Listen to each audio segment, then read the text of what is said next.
Hello everyone, welcome to our channel The Current Blog Electrical. আশা করছি তোমরা সবাই খুব ভালো আছো, সুস্থ আছো অ্যান্ড অনেক বেশি পড়াশোনা করছো। তবে আজকে আমরা যে টপিকটা নিয়ে স্টার্ট করতে চলেছি সেটা হচ্ছে KVL or Kirchhoff's voltage law or mesh law.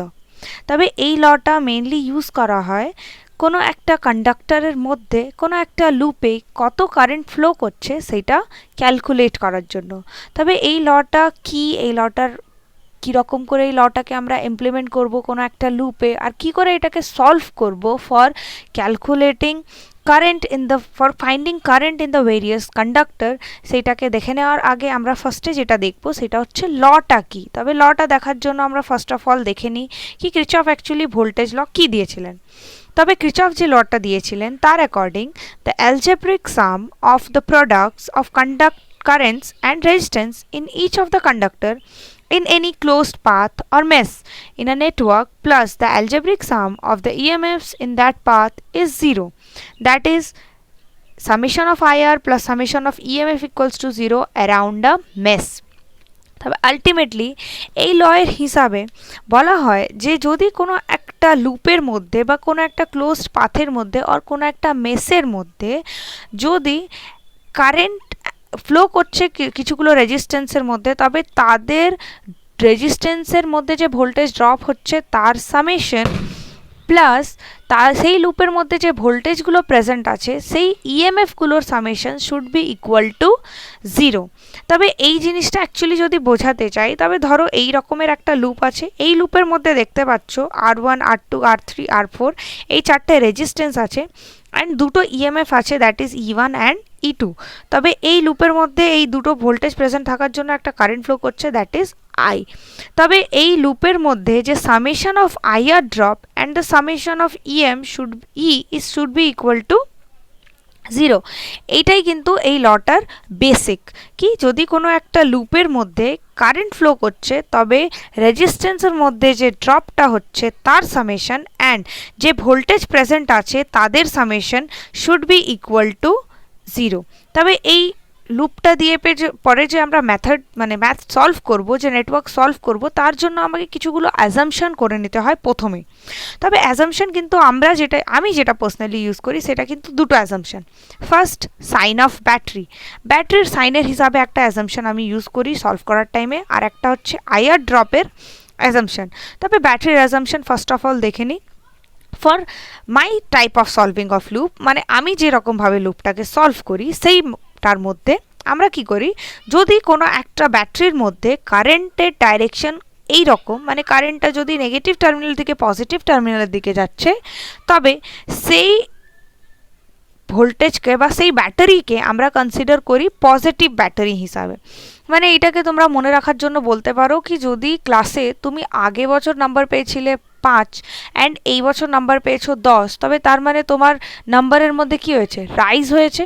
তবে সেই রকমভাবে যদি ব্যাটারির নেগেটিভ পোটেনশিয়াল থেকে পজিটিভ পোটেনশিয়ালের দিকে যদি কারেন্টের ডাইরেকশন থাকে তবে ওই ব্যাটারিকে আমরা বলবো rise in voltage or consider করবো as a positive battery. Similarly যদি কারেন্ট পজিটিভ টার্মিনাল থেকে নেগেটিভ টার্মিনাল দিকে ফ্লো করে তবে ওইটাকে আমরা কনসিডার করবো fall in potential or negative battery, negative voltage. And IR drop কিন্তু আমাদের জন্য সবসময় কি হবে, নেগেটিভ। এটা ডিফারেন্ট বইয়ে ডিফারেন্ট রকম থাকে। কোনো বইয়ে ক্লকওয়াইজ অ্যান্টি ক্লকওয়াইজ কারেন্টের ফ্লো দেখে নিয়ে আমরা ডিসাইড করি কি আইআর ড্রপ নেগেটিভ আর পজিটিভ, বাট আমি কিন্তু ওই রকমে যাই না। আমি সবসময় আইআর ড্রপকে সবসময় কি ধরে নিই, নেগেটিভ। তবে এই দুটো অ্যাজাম্পশনের উপরে এবার দেখি আমরা কি করে নেটওয়ার্ক সলভ করতে পারবো। তবে আমার কাছে একটা নেটওয়ার্ক ফিলহাল আছে, দ্যাট ইজ দিস। এই রকমের একটা নেটওয়ার্ক আছে, এই নেটওয়ার্কটা আমাকে সলভ করে নিয়ে এই তিনটে লুপে কত কারেন্ট ফ্লো করছে সেটা বার করতে হবে। তবে আলটিমেটলি আমি প্রথমে নেটওয়ার্কটা নাম দিয়ে দিই ABCDEFGH। ওকে, তবে এবার নাম দেওয়া হয়ে গেছে। এবার একটা নেটওয়ার্কে আমি কোন কোন ডাইরেকশনে কারেন্ট ফ্লো করছে সেটা দেখে নিই। তবে আলটিমেটলি আমি দেখছি এখানে আমি কারেন্টের ডাইরেকশন ধরেছি, এটা I1, এটা I2 and this one is I3।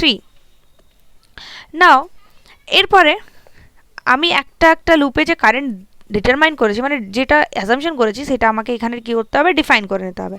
তবে let us assume the current I1, I2 and I3 are flowing in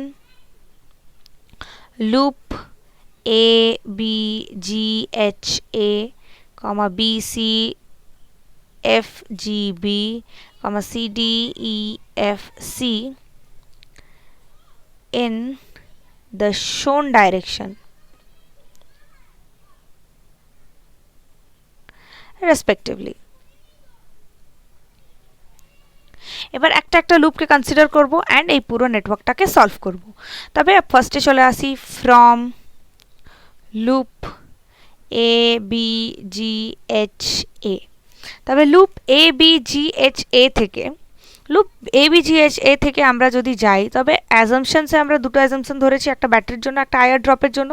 তবে এইখানে কটা রেজিস্ট্যান্স, একটা 5 ওহম একটা 3 ওহম। তবে এই দুটো রেজিস্ট্যান্সে কারেন্ট ফ্লো করলে একটা ভোল্টেজ ড্রপ হবে। তবে ফার্স্টে ভোল্টেজ ড্রপগুলোকে দেখে নিই। ভোল্টেজ ড্রপ আমার জন্য সবসময় কী হয়, নেগেটিভ, দ্যাট মিনস -5I1। এবার দেখো এই 3 ওহমটা কিন্তু এই লুপ অ্যাজ ওয়েল অ্যাজ এই লুপ দুটোর মধ্যেই আছে। তবে তার মানে 3 ওহমে কিন্তু কোনোদিনই শুধু I1 কারেন্ট ফ্লো করবে না, I2 অ্যান্ড I1 সাথে ফ্লো করবে। তবে এই 3 ওহমের মধ্যে কারেন্টটা কীরকম ফ্লো করছে, I1টাকে যদি ভাবি তবে I1টা ঢুকছে এইরকম, 3 ওহমে I1টা ঢুকছে এইরকম, অ্যান্ড I2টা ঢুকছে কিন্তু এইরকম। তবে এই দুটো কারেন্ট একে অপরকে কী করছে, অপোজ করছে। তবে তার মানে এইখানে যে ড্রপটা হবে সেটা আমি ধরবো -3 অফ I1 মাইনাস I2। তবে এখান থেকে কোশ্চেন হতে পারে কি I1 মাইনাস I2ই কেন করলাম। তবে I1 মাইনাস I2 করার আমার লজিক হচ্ছে, যেহেতু আমি এখন লুপ কনসিডার করেছি এ বি জি এইচ এ, তবে এই লুপটা যখন ধরেছি তখন কিন্তু আমার জন্য এই কারেন্টটাই বড়। এবার যখন আমি এই লুপে চলে যাব তখন কিন্তু এটা হয়ে যাবে I2 মাইনাস I1। দুটো লুপে দু রকমের ইকুয়েশন হয়ে পর দুজন একে অপরকে কী করবে, নালিফাই করে দেবে। এবার চলে আসি ব্যাটারিতে।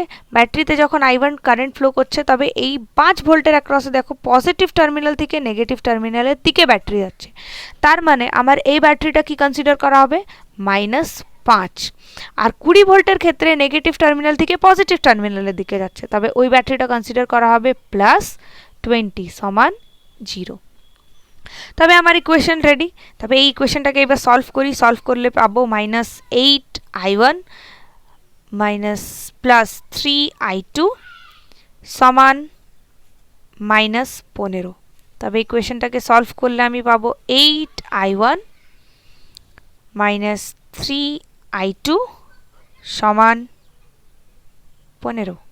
এইটা হয়ে গেল আমার ইকুয়েশন 1। আলটিমেটলি এবার এখান থেকে আমি চলে আসি ফ্রম সেকেন্ড লুপে, loop B C F G বিতে।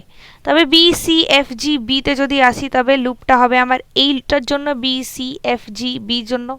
তবে এবার রেজিস্ট্যান্সগুলোকে প্রথম দেখে নিই। তবে আইআর ড্রপ আমার জন্য সবসময় কি, নেগেটিভ, তার মানে -4I2। এবার -3 ওহমের জন্য আবার দুটো কারেন্ট I1 অ্যান্ড I2। তবে এরপরে দুটো কারেন্ট একে অপরকে অপোজিট, তার মানে 3I2 মাইনাস I1। যেহেতু আমি এই লুপটা ধরেছি তবে এই লুপের কারেন্ট I2, তার মানে আমার জন্য কিন্তু I2 কারেন্টটা এবার হয়ে গেছে বড়। এরপরে চলে আসি 2 ওহম। 2 ওহমে কিন্তু I2 আর I3, তার মানে কারেন্ট হয়ে যাবে -2 ইন্টু I2 মাইনাস I3। এরপরে হয়ে যাচ্ছে ব্যাটারিগুলো। তবে ব্যাটারি মানে 5 ভোল্টের অ্যাক্রসে ব্যাটারি যদি ভাবি তবে এইটা মানে মাইনাস থেকে প্লাসের দিকে, তার মানে 5 ভোল্টটা হয়ে গেল প্লাস। এই 5 ভোল্টটাও দেখো মাইনাস থেকে প্লাসের দিকে কারেন্ট, তার মানে হয়ে গেল প্লাস। ঘুরে এই 5 ভোল্টের ক্ষেত্রেও কিন্তু মাইনাস থেকে প্লাসের দিকে, তার মানে এই 5টাও হয়ে গেল সমান 0। তবে এবার এটাকেও সলভ করে নিই। তার মানে হয়ে যাচ্ছে আমার 4 3 7 7 আর 2 9, তার মানে -9I2 +3I1 +2I3 সমান -15। তার মানে এইটা হয়ে গেল আমার ইকুয়েশন 2। এরপরে চলে আসি from loop C D E F সিতে। তবে সি ডি ই এফ সিতে যখন আসবো তখন C D E F C এই লুপের মধ্যে রেজিস্ট্যান্স হচ্ছে 8 আর 2, তবে আইআর ড্রপ সবসময় নেগেটিভ, তার মানে -8I3, তার মানে -8I3 মাইনাস এই 2 ওহম যেটা সেটার মধ্যে আবার ড্রপ। এইবার 2 ওহমে যে ড্রপটা হবে সেটা আমি যেহেতু এই লুপটা কনসিডার করছি তার মানে I3 বড়, তবে তার মানে ultimately -2 into I3 minus I2। এবার ব্যাটারির জন্য চলে আসি, তার মানে হয়ে যাচ্ছে আমার এইটা, দ্যাট ইজ 30 ভোল্ট। 30 ভোল্ট মানে পজিটিভ থেকে নেগেটিভ, তার মানে ইকুয়েশন হয়ে গেল আমার -30। এইখানে নেগেটিভ পজিটিভ থেকে নেগেটিভ, তার মানে হয়ে গেল -5 ইকুয়ালস টু 0। তবে এটাকে সলভ করে নিই, তার মানে হয়ে যাচ্ছে -8 minus 2 that is -10I3 plus 2I2 equals to 35। এটা হয়ে গেল আমার ইকুয়েশন 3। তবে তার মানে আমি ইজিলি তিনটে ইকুয়েশন পেয়ে গেলাম। এবার এই তিনটে ইকুয়েশনকে সলভ করলেই আলটিমেটলি আমরা কি পেয়ে যাব, I1 I2 I3 এর ভ্যালু। তবে তার মানে ইজিলি আমরা কোন কন্ডাক্টরে কত কারেন্ট ফ্লো করছে সেটাকে ইজিলি বের করে নিতে পারবো। তবে এরপরের সলভিংটা থাকবে আমার নেক্সট ভিডিওতে। Till then bye, tata.